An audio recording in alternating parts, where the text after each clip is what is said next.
All right. Hey there, welcome back to Storytime at Christ Lutheran. I am so glad you're here today. We're going to be reading a story out of the Children's Book of Heroes about a very amazing person.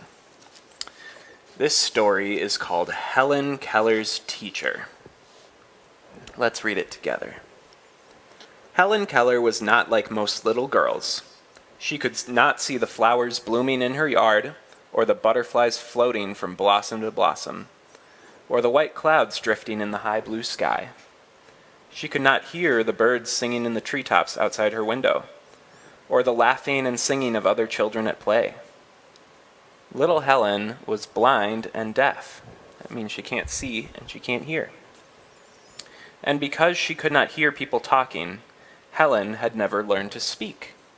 She could clutch her mother's dress and follow her around the house, but she did not know how to say to her, "I love you."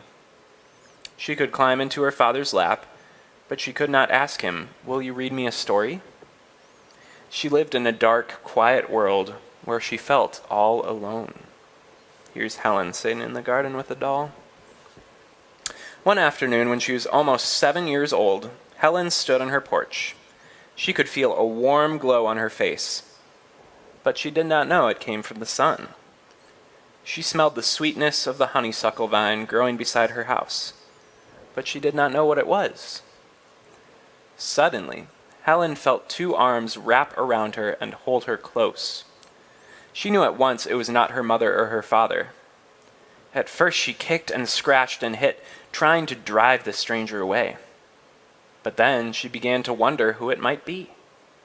She reached out and felt the stranger's face, then her dress, and then the big suitcase she carried with her. How was Helen to understand that this young woman was Annie Sullivan, who had come to live with Helen and be her teacher? Here's Annie Sullivan in this picture. Annie had brought a present. She gave Helen a doll. Then she put her fingers against Helen's hand and made signs that Helen could feel. Annie slowly spelled D-O-L-L with her fingers. Helen felt Annie's fingers moving, but she did not know what this woman was trying to tell her. She did not understand that each of these finger signs was a letter, and that the letters spelled the word doll. She pushed Annie away. The new teacher did not give up. She gave Helen a piece of cake and spelled the word C-A-K-E against her hand. Helen made the signs with her own fingers, but still, she did not understand what they meant. Over the next days and weeks, Annie put many different things into Helen's hands and spelled out the words. She tried to teach her words like pin and hat and cup. To Helen, it all seemed very odd.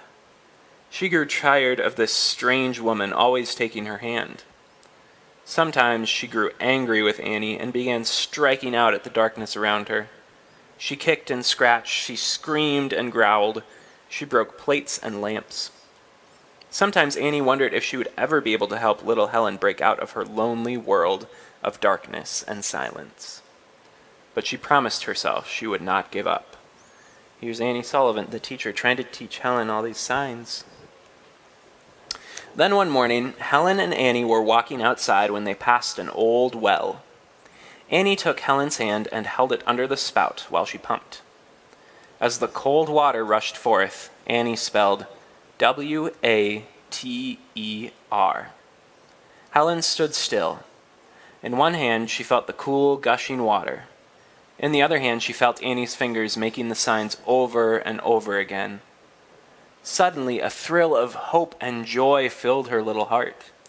She understood that W-A-T-E-R meant the wonderful, cool something that was flowing over her hands. She understood at last what Annie had been trying to show her for days and weeks.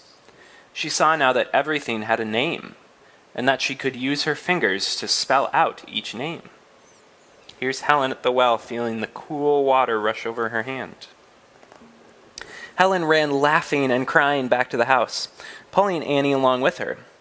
She touched everything she could lay her hands on, asking for their names: chair, table, door, mother, father, baby, and many more. There were so many wonderful words to learn, but none was more wonderful than the word Helen learned when she touched Annie to ask her name. And Annie spelled Teacher.